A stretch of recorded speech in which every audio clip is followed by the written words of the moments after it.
Dahil kasi si Yorme, panayang paalala sa amin ng mga chairman na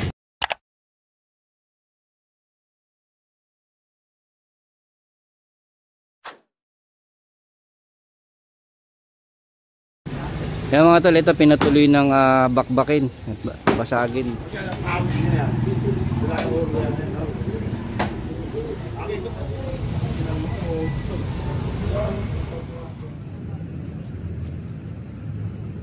papasalamat nga ako kasi ngayon lang ito nangyari.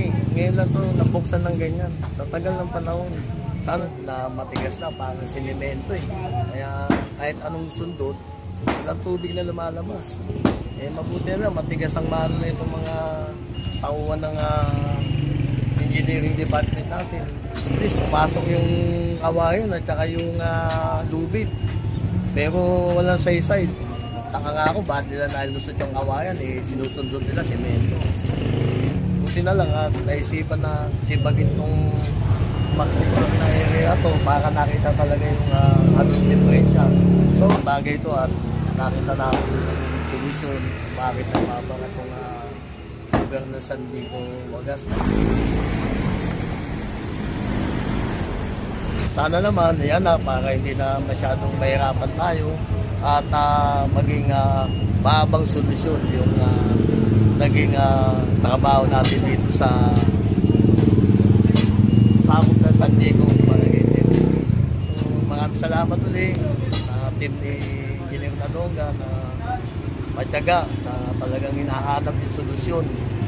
At banggit nga ng ating hepe ng Engineering District 1 si Engineer Nadonga na huwag natin tigilan hanggat hindi natin nakikita yung talagang problema.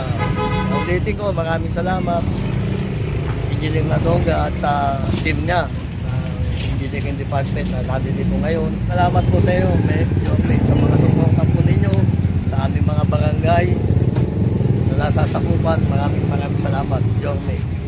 At thank you, Yorme. Salamat po.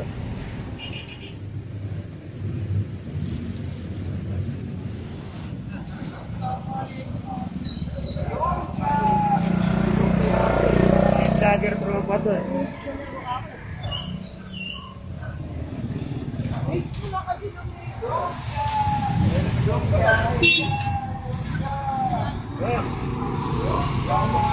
Yeah, magandang umaga mga tol. Ito, pangatlong araw natin dito sa may District 1 ng Sandico Street, Tondo, Manila, sa Barangay 33 Zone 3. At ito, tuloy-tuloy pa rin ang ating declogging operation dito. Nandito na tayo sa may kabilang dulo, sa may Sandico, Wagas po. Ito pa rin ang ating tropa, ang Engineering Department, ang DEPW sa Highway Division 1 sa pamumuno ni Engineer Bernard Nadonga, at kasama pa rin natin ang ating mga tropa rito. Yan, ang aking grupo na ito. Kaya sobra po kami nagpapasalamat kay Chairman, nabigyan niya po kami ng pagkakataon at napagtiwalaan po kami para mabigyan namin ng action at solusyon ang kanyang mga problema sa kanyang drainage.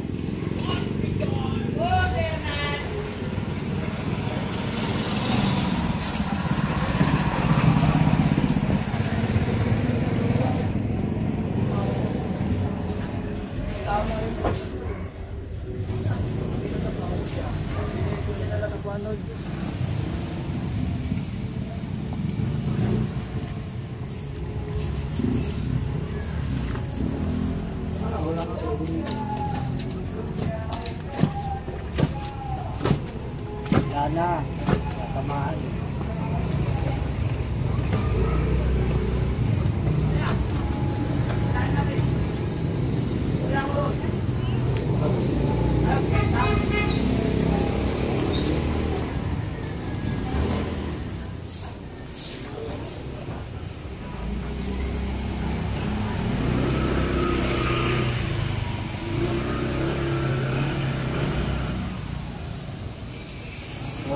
Yan mga tol, ito.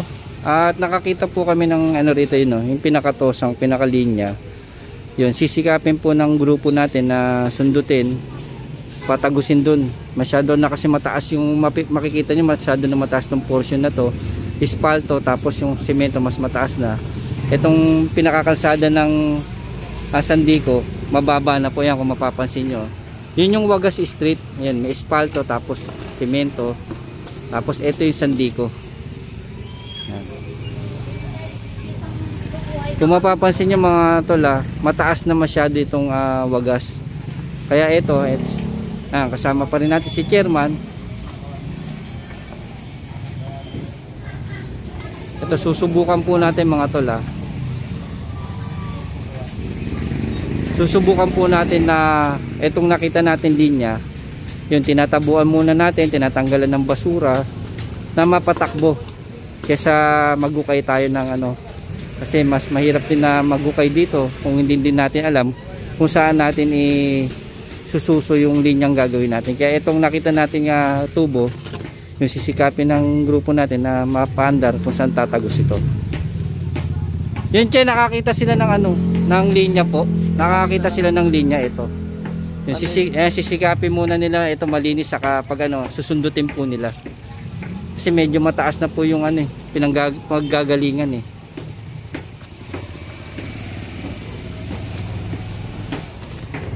Yan mga tol, ito yung inaano ni chairman na mataas na kasi itong kalsada na to, yung Wagas. Kukumpara natin sa Sandico na pag-iwanan na.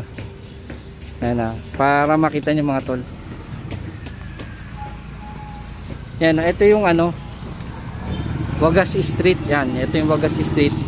May mga bago na rin linya na ng drainage. Ito yung Sandico. Kung mapapansin niyo, yan palalim na po. Yan, ito yung Sandico Street. Yan. Tapos yung mga linya niya, yung kabilaan sa gilid, wala siyang linya pa, hindi pa nanilinya sa gitna.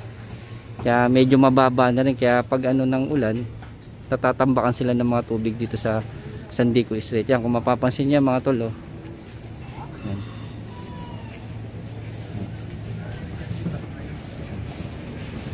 Kaya nga ang ating pamunuan, ang barangay official, yan, sila chairman, todo action, at ang ating pamunuan, ang engineering department ng Highway Division 1 sa pamumuno ni Engineer Bernard Nadonga, todo assist din kay chairman para maibsan yung kanilang problema rito sa kanilang mga drainage. Ngayon, para makita lang natin yung yung mga tolo, masyadong mataas at ito medyo mababa na talaga yung Sandico Street. Kaya si chairman po at ang kanyang pamunuan at ating opisina, ang engineering department sa pamumuno ni Engineer Bernard Nadonga, nagsanib pwersa po at nagtulong-tulong at kasama ang ating grupo para mabigyan ng solusyon at maaksyonan yung problema niya rito sa ganitong kaparaanan. Pero yun nga, inaano ni chairman na sana malagyan sila ng linya rito na mas malaking drainage line. Ito yung isang linya niya,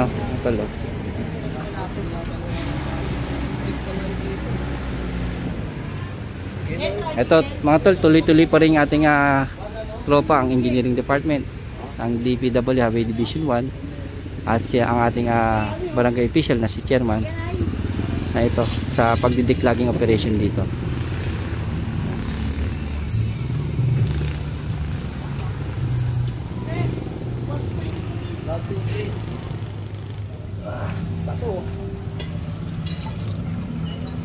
Putik.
tayo ganyan dyan.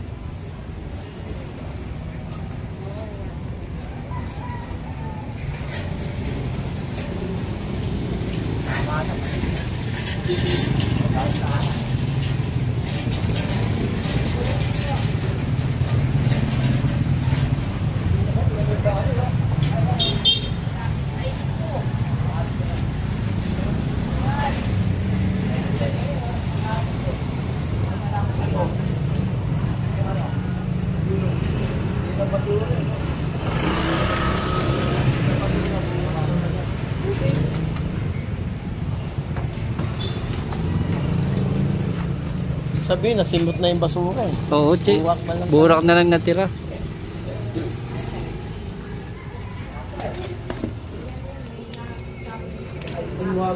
Dapat yung tubig doon babaksan na dyan. No? Hindi sabihin, mataas pa yan. Puro bato eh. Kaya hindi mo mabaksak. Puro bato. Yung tubig doon. Puro bato yan. Pagka nabawasan to, baka umagos eh.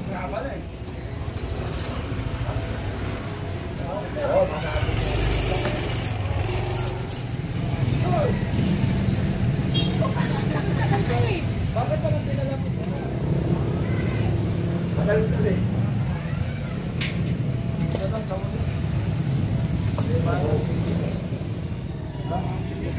Oo, asahin nyo. Ang ganyan lang yan. Wala po yun.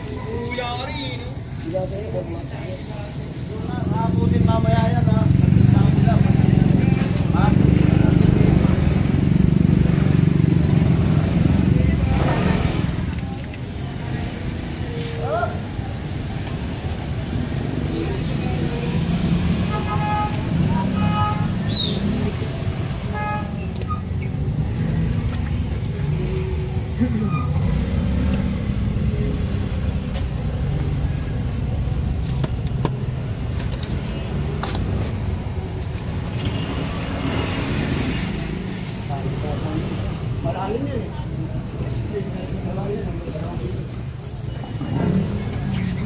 Yan mga tol, ito babasagin na rin natin kasi nga nakita rin natin punong-puno na rin ng mga burak para rin malinis natin na maayos yung pinakabungad. Yun ang mga tol oh. Sumuot nga yung lubid natin pero ang dami pa rin burak. Kaya ito, babasagin na rin natin para makuha na rin natin mga burak sa bungad.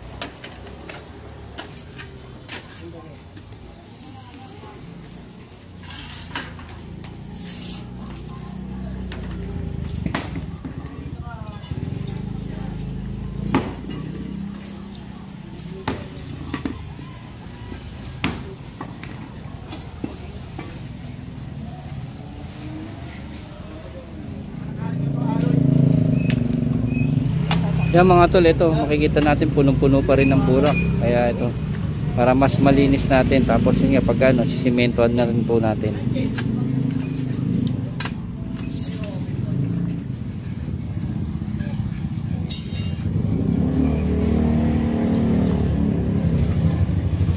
Okay, congressman na lang, no? Opo.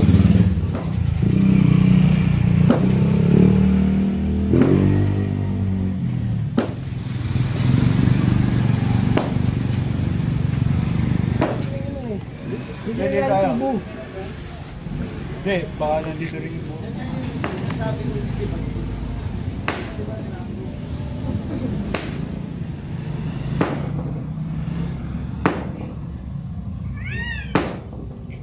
Maliit. Kaya kapag sobrang ano, lakas ng ulan, mahina lang yung daloy ng tubig na lumalabas.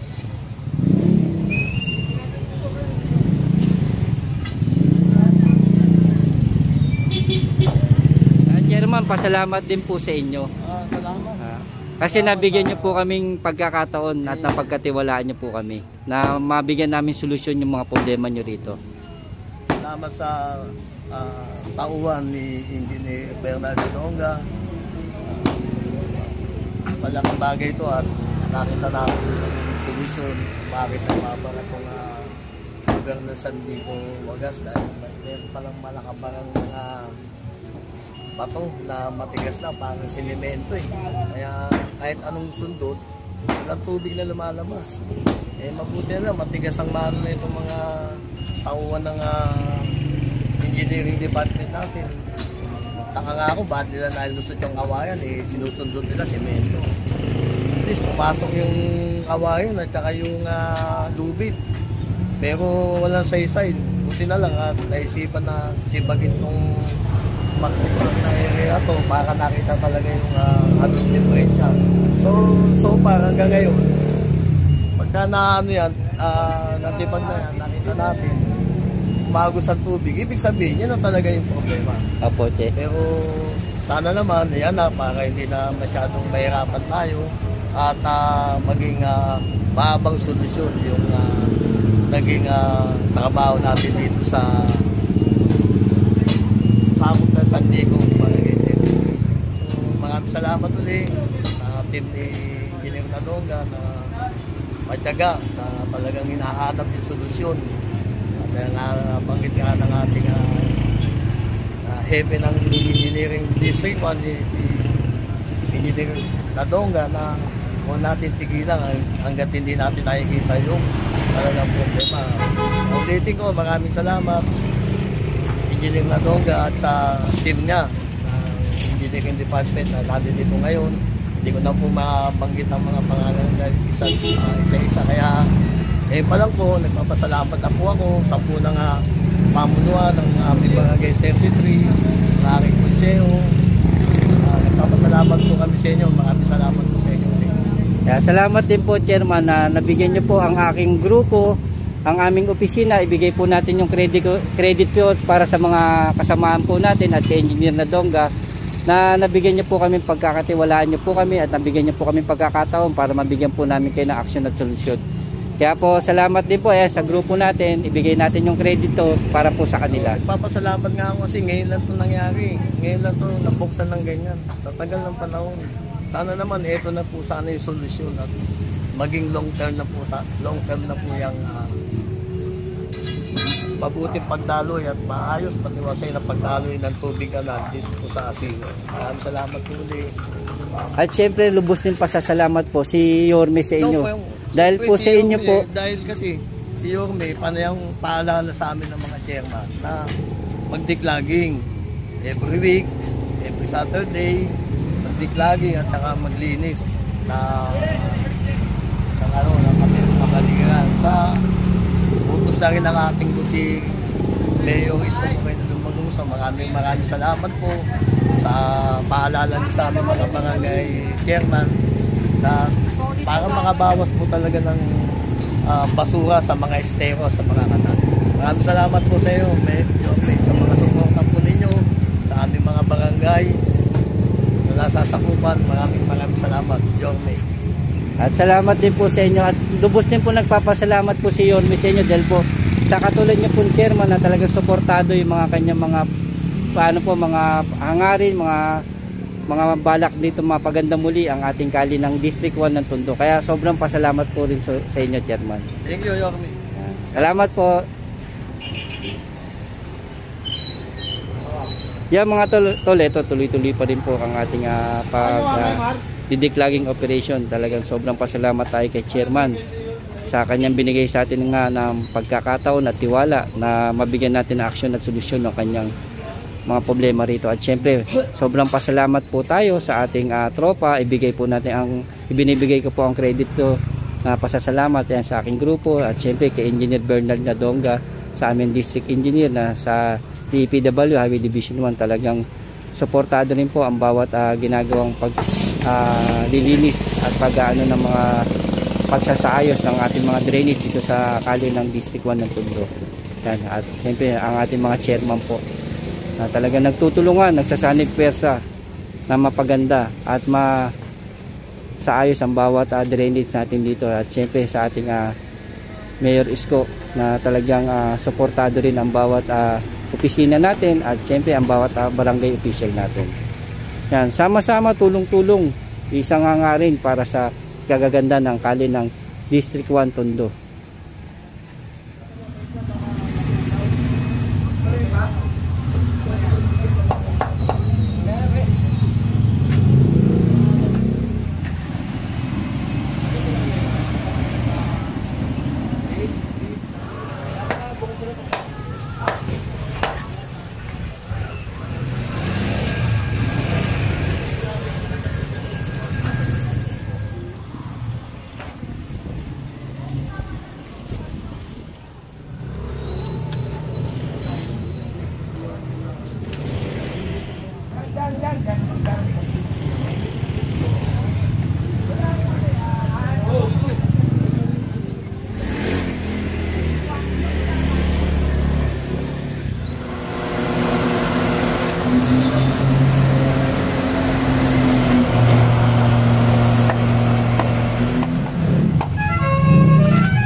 Yan mga tol, ito tutuloy na natin na bakbakin pa hanggang doon. Kasi nga napansin nila na hanggang dito, hanggang doon pa oh. Mga tol, kung makikita nyo, ang tigas pa rin.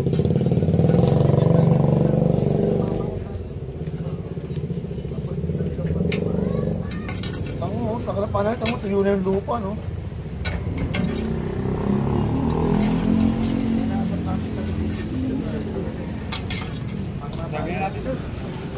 Yan mga tol, kung nakita nyo talagang punong-puno pa rin talaga ng putik, basura. At ito, pinatutuloy-tuloy na ni chairman na bakbakin hanggang doon sa susunod na cash basin. Ito mga tol, hanggang dito. Hanggang dito mga tol. Yan, hanggang dito yan. Kukunin natin yung mga putik na natuyo. Yan, tuloy-tuloy pa rin po natin ang ating pag-aano dito. Yan mga tol, ito pinatuloy ng bakbakin, basagin. Itong linya na to, hanggang doon nga naabot tayo sa may cash basin. Talaga kung napansin nyo po kanina habang inaano ng ating tropa, ito yung tuyo na, talaga marami pa rin pong burak, putik, basura.